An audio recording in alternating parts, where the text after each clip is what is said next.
So this is a video on replacing the CV boot on my 2010 Tacoma.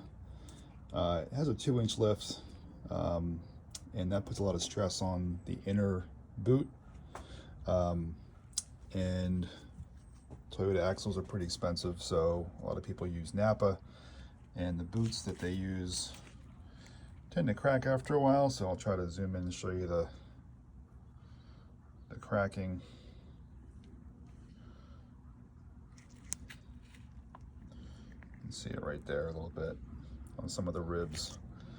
So to prevent this from completely falling apart and flinging grease everywhere, I went with the CVJ boot, silicone boot. I'll put a link in the description for the item. It's a red silicone boot. The red, I think, identifies that it's meant for lifted vehicles and, you know, more off-road situations. I wanted to do an overview of this because I don't see any YouTube videos out there on just doing the boot. A lot of people have done the whole axle, which you can buy, but I don't need a new axle, just need a boot. So it's a lot cheaper, and doing this axle isn't actually as hard as other axles. So this will hopefully give you an idea of how easy it is to do this. So with the axle out of the car, got it apart, which didn't take an hour total from getting the axle out of the car to disassembling it. You've got the bit that goes through the hub. I cleaned all that out. We've got the old boot. This is the new boot. This has this thing here, which they say do not remove. There's an inner, I guess, O-ring to adapt to the shape of the this curved part of I guess I'll call it the stub part of the axle. This actually comes out. And one note I'll make here is that, looking at it a little bit, they do just kind of cut the rubber around the edge with a knife. And there were little bits of rubber that kind of came off when I pulled it off, that I pulled off with my finger. So might want to check this bit to make sure and the cut isn't very clean. And little bits of rubber could get into your joint, which would be bad. I know it's just rubber, but I don't think we want bits of rubber getting into a brand new CV joint. So maybe pull that off and clean it up so it looks good, and then pop it back in. And this will slide onto the axle, and I'll take some more video of it going on with any tips that I find. While you're doing this, you might also want to do this seal. I'll show you where this goes. This goes on the hub.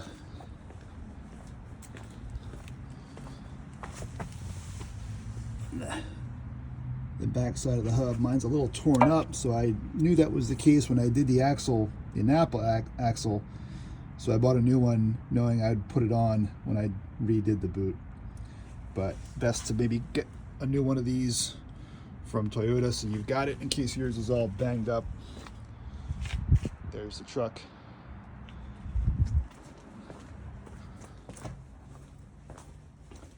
And here's the part number for this 90316A0001. Okay, I'll come back with some more installation tips when I get there.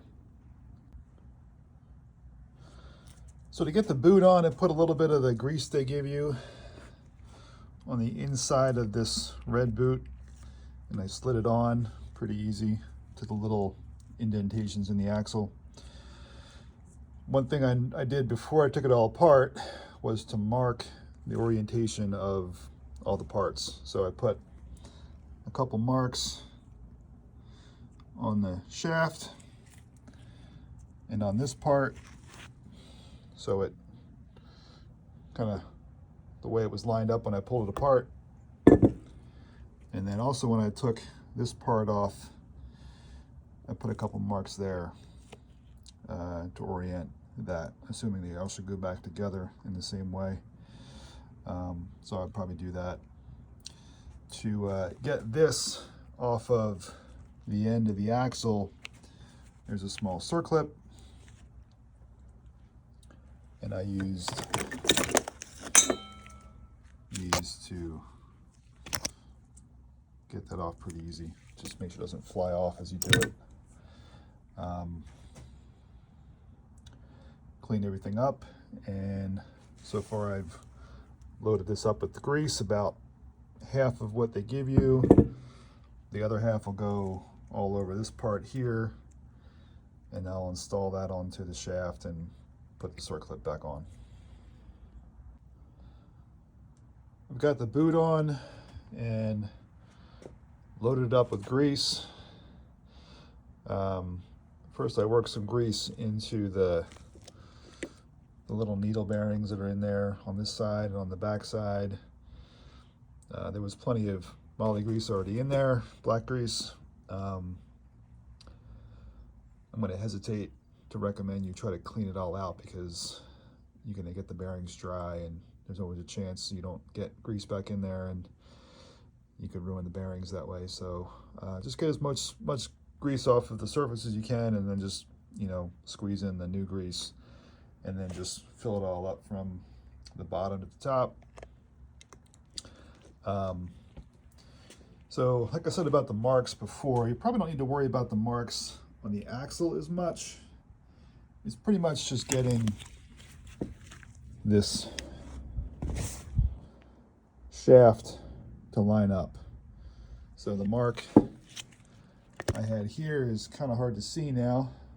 If I wipe out the grease off, it might still be there, but the mark on the shaft will help you line up with this stub shaft.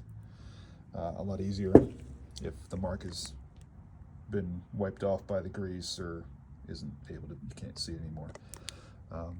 So I want to make a note about that. I've got this part to put back on, I'll do in a second. Just a quick note on the instructions. They mentioned don't remove the large O-ring, which is that thing right here. There's a test to check for rubbing, which I'll do when I install it, obviously. They did mention this is shipped with a very small clear breather tube. I didn't have a breather tube. This is for when you get a full built axle. I just bought the boot kit, so I'm assuming this applies only to the full axle, not the boot kit. So don't go looking around for this tube, because you won't find it. The back just talks about checking and adjusting, which I'll go over more once I have it reinstalled on the car. So as happens with this kind of stuff, I ran into a small problem. On my Tacoma, I've got NAPA axles, which appear to be a wider diameter here than OEM. So this O-ring they gave me with the boot kit, it'll fit, but it's a stretch, which makes the boot a stretch, which creates that triangular shape because everything's being stretched, and might cause some clearance issues. I'm not sure yet because I haven't put it in the car yet, but I talked to CVJ Axles and they said obviously it's designed for OEM. I don't have OEM. OEM axles are expensive, and at the time were not available. They were on back order, and so I figured you know, this might work, but NAPA axles are a little bit bigger. The recommendation I got on the phone was to use the boot kit I got and just cut off the part that goes over the shaft. I had cut this open. I had another axle that I was laying outside. I took the boot off of that. It was intact. Trimmed it back. Test fit it in here. It fits pretty good. I'm going to see if I can slide it in there and see if it fits. It might fit. Will it cause clearance issues on the car because it's kind of being stretched?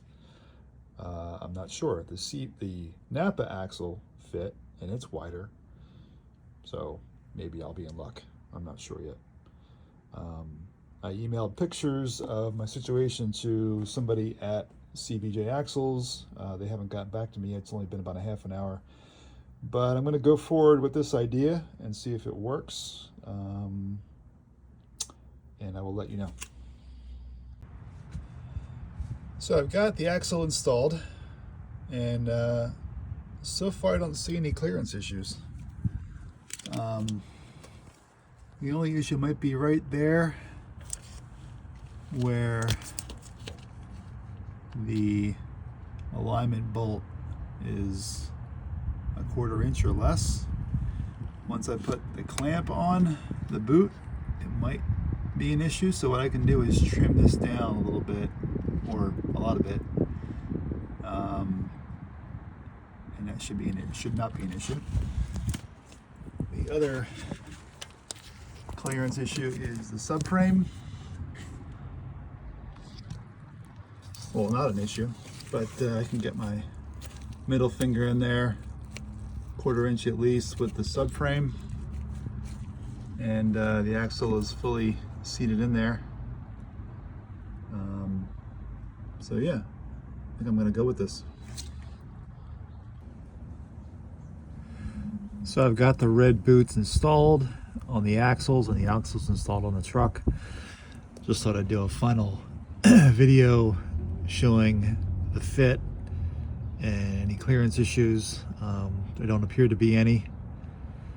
This is on the driver's side.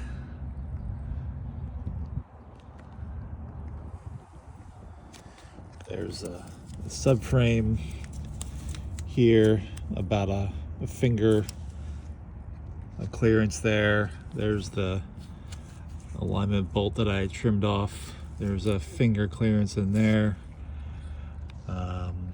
I've been driving it for the last week and have no issues. If I didn't mention it before, once you get the truck on the ground, I put a little screwdriver under the boot here to let some air out. You can hear a little bit of air escaping, so you want to kind of burp the boot, make sure there's no air, in the boot that wants to get out, or the opposite. Make sure there's no like a heavy vacuum in the boot, to make sure it doesn't hurt the boot over time. So I did that on both sides, and then I had to pick up some new clamps from Amazon. I did some research on what size I needed, and I'll put a couple links in the description of what worked out for me. Primarily the big end of the boot needed a bigger clamp than what was provided. Obviously the spacer I used was a lot bigger. So get those clamped on. The small ones that came with the kit will work, as long as you just slide the boot. So one thing I'll mention is the instructions say make sure the spacing between these, they call them convolutions or ribs or whatever you want to call them, should be 1/8 to 1/4 of an inch from each other, installed at ride height. So this O-ring I think helps keep that clearance there pretty good, and you can see it's at least 1/4 inch from the top of each convolution. That pushes the boot quite a bit that way. There's a little bit of an indentation on the axle where the OEM boot would go. This is going to slide past that, but I don't see it being a problem. if you put the band clamp on correctly, it should keep it pretty tight. You shouldn't need any little knots or whatever to keep the boot in place. I'll keep an eye on this over time to make sure it's not sliding back in or anything like that. So be aware of that as well. I'll just show you the passenger side real quick.